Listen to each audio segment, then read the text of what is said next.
அனைத்து தமிழுள்ளங்களுக்கும் அன்பான வணக்கம். இந்த வீடியோவில் நாம் மார்ச் மாத ராசி பலன்களை பார்க்க உள்ளோம். நிகழும் ஸ்ரீ மங்களகரமான குரோதி வருடம் 2025 ஆண்டு மாசி மாதம் 17ஆம் தேதி சனிக்கிழமை துவேதியை திதி பூரட்டாதி நட்சத்திரம் கூடிய நாளில் மார்ச் மாதம் பிறக்கிறது. மாத தொடக்கத்தில் கிரகங்களின் சஞ்சாரத்தை ஆராய்ந்து பார்க்கும் பொழுது ரிஷபராசியில் குரு பகவான், மிதுன ராசியில் செவ்வாய், கடக ராசியில் கேது, கும்ப ராசியில் சூரியன் மற்றும் சனி, மீன ராசியில் புதன் மற்றும் சுக்கிரன் மற்றும் ராகு என கிரகங்கள் சஞ்சரிக்கின்றன. திருக்கணித பஞ்சாங்கப்படி மார்ச் 29ஆம் தேதி சனி பகவான் கும்ப ராசியில் இருந்து மீன ராசிக்கு பயிற்சியாகிறார். 2025ஆம் ஆண்டின் 3வது மாதம் மார்ச் மாதம். இந்த மார்ச் மாதத்தில் சூரியன் கும்பம் மற்றும் மீன ராசியில் சஞ்சரிப்பார். இந்த மார்ச் மாதத்தில் 12ஆம் தேதி புதன்கிழமை மாசி மகம் வருகிறது. மாசி மகம் என்பது மாசி மாத பௌர்ணமியுடன் சேர்ந்து வரும் மக நட்சத்திர நாளாகும். இது இந்துக்களால் கொண்டாடப்படும் ஒரு சிறப்பான நாள். மாசி மக அன்று புனித நீராடி முன்னோர்களை வணங்குவார்கள். மாசி மகம் அன்று கடலாடும் விழா கொண்டாடப்படுகிறது. மாசி மகத்தில் யமுனை, சரஸ்வதி, கோதாவரி, நர்மதா, சிந்து, காவிரி போன்ற 12 நதிகள் மக்கள் கழுவிய பாவங்களை எல்லாம் அகற்றி புனிதம் பெற அங்கு வருவதாகவும் நம்பப்படுகிறது. மாசி மகம் அன்று 7 ஜென்ம பாவங்களை போக்கும் என்று நம்பப்படுகிறது. தமிழ்நாட்டில் 12 ஆண்டுகளுக்கு ஒருமுறை கும்பகோணத்தில் கும்பேஸ்வரர் கோவிலில் மாசிமக திருவிழா சிறப்பாக நடைபெறும். மாசி மகத்தன்று முருகனுக்கு விரதமிருந்து வழிபட்டால் ஆண் குழந்தை பிறக்கும் என்பது நம்பிக்கை. முருகனுக்குரிய வழிபாட்டு தினங்களில் மாசி மகம் மிகவும் விசேஷமானது. இந்த தினத்தில் கண்டிப்பாக சிவன் கோவிலுக்கு சென்று வழிபட வேண்டும். இதனால் எப்பேற்பட்ட இன்னலையும் மீண்டு வந்துவிட முடியும் என்பது நம்பிக்கையாக உள்ளது. மார்ச் 29ஆம் தேதி சனி பகவான் கும்பராசியில் இருந்து மீனராசிக்கு பயிற்சி ஆகிறார். இதன் விளைவாக இந்த மாத இறுதியில் மேஷ ராசிக்கு 7.5 சனி ஆரம்பமாகிறது. மகர ராசிக்கு 7.5 சனி முடிகிறது. மீன ராசிக்கு ஜென்ம சனி, கும்ப ராசிக்கு பாத சனி கடைசி 2.5 வருடம் உள்ளது. கடக ராசிக்கு அஷ்டம சனி முடிகிறது. சிம்ம ராசிக்கு அஷ்டம சனி துவங்குகிறது. மார்ச் 15ஆம் தேதி சூரியன் மீனராசிக்கு பயிற்சியாகிறார். இந்த கிரகங்களின் சஞ்சாரம் மற்றும் மாற்றத்தினால் உங்களுக்கு என்ன பலன்கள் கிடைக்க போகிறது, நீங்கள் செய்ய வேண்டிய பரிகாரங்கள் என்னவென்று இந்த வீடியோவில் பார்க்கலாம் வாருங்கள். இந்த மாத தொடக்கத்தில் தொழில் ஸ்தானத்தில் சூரியனும் சனியும் சேர்க்கை பெற்றிருக்கிறார்கள். உங்கள் ராசிக்கு 4ஆம் இடத்திற்கு அதிபதியான சூரியனும் 10ஆம் இடத்திற்கு அதிபதியான சனியும் இணைவதால் தொழிலில் நல்ல வளர்ச்சி ஏற்படும். இடமாற்றத்தை விரும்புவோர்களுக்கு அது கைகூடும். வருங்காலம் பற்றிய பயம் அகலும். உத்தியோகத்தில் நீண்ட நாட்களாக எதிர்பார்த்து வந்த பதவி உயர்வு இப்பொழுது நடைபெறும். தந்தை வழியில் ஏற்பட்ட விரயங்கள் அகலும். வாங்கிய இடத்தையோ வீட்டையோ விற்று விடுவோமே என்று கவலைப்பட்டவர்களுக்கு அது போன்ற இடத்தை மீண்டும் வாங்கும் யோகம் உண்டு.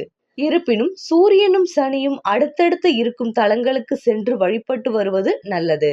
மிதுன ராசியில் சஞ்சரிக்கும் செவ்வாய் இந்த மாத தொடக்கத்தில் வக்ர நிவர்த்தி ஆகிறார். உங்கள் ராசிக்கு சப்தம விரையாதிபதியானவர் செவ்வாய். அவர் வலிமை அடையும் இந்த நேரத்தில் கல்யாணம் போன்ற சுப காரியங்களுக்காக விரயம் செய்வீர்கள்.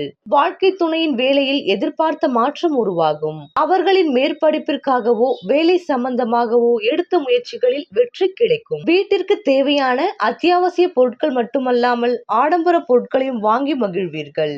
உங்கள் ராசிக்கு அதிபதியான சுக்கிரன் பகை கிரகமான குருவின் வீட்டில் உச்சம் பெற்று இருக்கிறார். அதே நேரம் குருவானவர் உங்கள் ராசியில் சுக்கிரன் வீட்டில் இருக்கிறார். இந்த பரிவர்த்தனை யோகம் ஒரு அற்புதமான நேரமாகும். லாபஸ்தானம் பலப்படும் இந்த நேரத்தில் எதையும் சாதிக்கும் துணிச்சல் பிறக்கும். நினைத்ததை நினைத்த நேரத்தில் செய்து முடிக்க இயலும். உத்தியோகத்தில் உள்ளவர்களுக்கு தலைமை பதவிகள் தானாக வந்து சேரும். இடம் வாங்குவது, பூமி வாங்குவது பற்றி சிந்திப்பீர்கள். வெளிநாட்டில் உள்ள நிறுவனங்களில் இருந்து வரும் அழைப்புகளை ஏற்றுக்கொள்ள முன்வருவீர்கள். மாத தொடக்கத்தில் மீனராசியில் சஞ்சரிக்கும் புதன் அங்கு நீச்சம் பெறுகிறார். உங்கள் ராசிக்கு 2 மற்றும் 5 ஆகிய இடங்களுக்கு அதிபதியானவர் புதன். அவர் நீச்சம் பெறுவது அவ்வளவு நல்லதல்ல. கும்பஸ்தானத்திற்கு அதிபதியானவர் வலிமை இழக்கும் போது பழைய பிரச்சனைகள் மீண்டும் தலை தூக்கலாம். ஒருவரை ஒருவர் புரிந்து கொண்டு செயல்பட வேண்டிய நேரம் இது. வருமான பற்றாக்குறை ஏற்பட்டாலும் கடைசி நேரத்தில் காரியங்கள் கைகூடி வரும். அதே நேரம் பூர்வீக சொத்து பிரச்சனை மீண்டும் தலை தூக்கும். பிள்ளைகளை உங்கள் மேற்பார்வையில் வைத்துக் கொள்வது நல்லது. கட்டிய வீட்டினை கடன் சுமையின் காரணமாக விற்கும் சூழ்நிலையும் உருவாகலாம். பொது வாழ்வில் உள்ளவர்களுக்கு புதிய திருப்பங்கள் ஏற்படும். வியாபாரம் மற்றும் தொழில் செய்பவர்களுக்கு ஏற்றமும் இறக்கமும் ஏற்படும். உத்தியோகத்தில் உள்ளவர்களுக்கு மாத தொடக்கத்திலேயே மகிழ்ச்சியான தகவல் உண்டு. கலைஞர்களுக்கு புதிய முயற்சிகளில் வெற்றி கிடைக்கும். மாணவ மாணவிகளுக்கு மதிப்பெண் அதிகம் பெற வேண்டும் என்ற எண்ணம் உருவாகும். பெண்கள் அருகில் உள்ளவர்களை அனுசரித்து செல்வது நல்லது. பிள்ளைகளை உங்கள் மேற்பார்வையில் வைத்துக் கொள்ளுங்கள், மிகவும் முக்கியம். ரிஷபராசியில் கார்த்திகை 2, 3, 4ஆம் பாதத்தில் பிறந்தவர்களுக்கு இந்த மாதம் யோகமான மாதம். உங்கள் நட்சத்திரநாதன் சூரியனால் உத்தியோகத்தில் இருந்த நெருக்கடி பிரச்சனை வழக்கு முடியும். பணிபுரியும் இடத்தில் செல்வாக்கு உயரும். ஒரு சிலருக்கு எதிர்பார்த்த இடமாற்றம், பதவி உயர்வு கிடைக்கும். வேலைக்காக முயற்சி செய்தவர்களுக்கு எதிர்பார்த்த தகவல் வரும். கடந்த கால நெருக்கடி விலகும். புதன் சாதகமாக சஞ்சரிப்பதால் வருமானம் உயரும். புதிய சொத்து சேரும். கேட்ட இடத்தில் பணம் கிடைக்கும். உங்கள் புத்திசாலித்தனம் வெளிப்படும். ராகுவால் வருமானம் அதிகரிக்கும். தொழில் வியாபாரத்தில் இருந்த தடை அகலும்.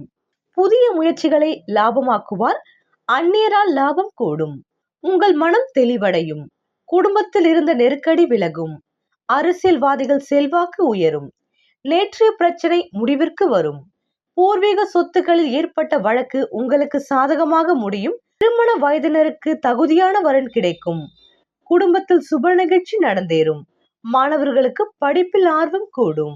ரிஷபராசி அன்பர்களே, ரோகிணி நட்சத்திரத்தில் பிறந்தவர்களுக்கு எதையும் எதிர்கொண்டு வாழ்ந்து வரும் உங்களுக்கு இந்த மாதம் நினைத்தது நிறைவேறும் மாதமாக இருக்கும். பணவரவு அதிகரிக்கும். தொழில் வியாபாரம் முன்னேற்றம் அடையும். கடந்த கால நெருக்கடி விலகும். சனி பகவானால் ஏற்பட்ட நெருக்கடி குறையும். அலுவலகத்தில் உங்கள் மீதிருந்த வழக்கு முடிவிற்கு வரும். வேலை நீக்கம் செய்யப்பட்டவர்களுக்கு மீண்டும் வேலை கிடைக்கும். வேலைக்காக முயற்சி செய்பவர்களுக்கு தகுதிக்குரிய வேலை கிடைக்கும். குடும்பத்தில் இருந்த நெருக்கடி விலகும். தெய்வ அருளும் பெரியோரின் உதவியும் கிடைக்கும்.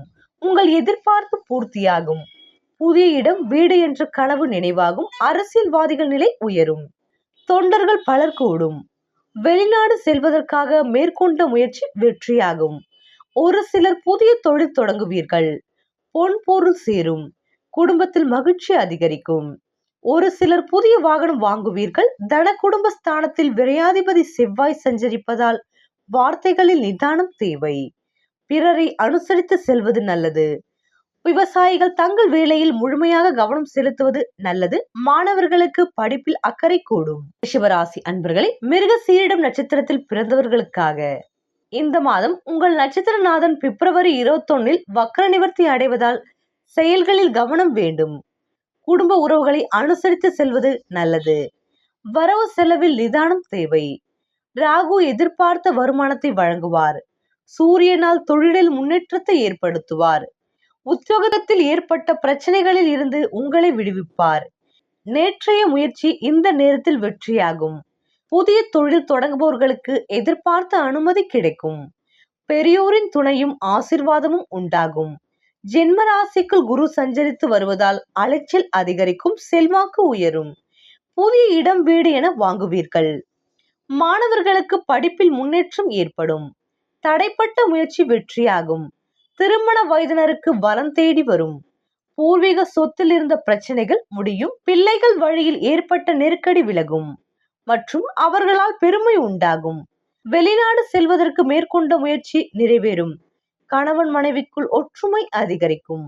மாணவர்களின் மனம் படிப்பில் இருக்கும். பணியாளர்களுக்கு எதிர்பார்த்த முன்னேற்றம் ஏற்படும்.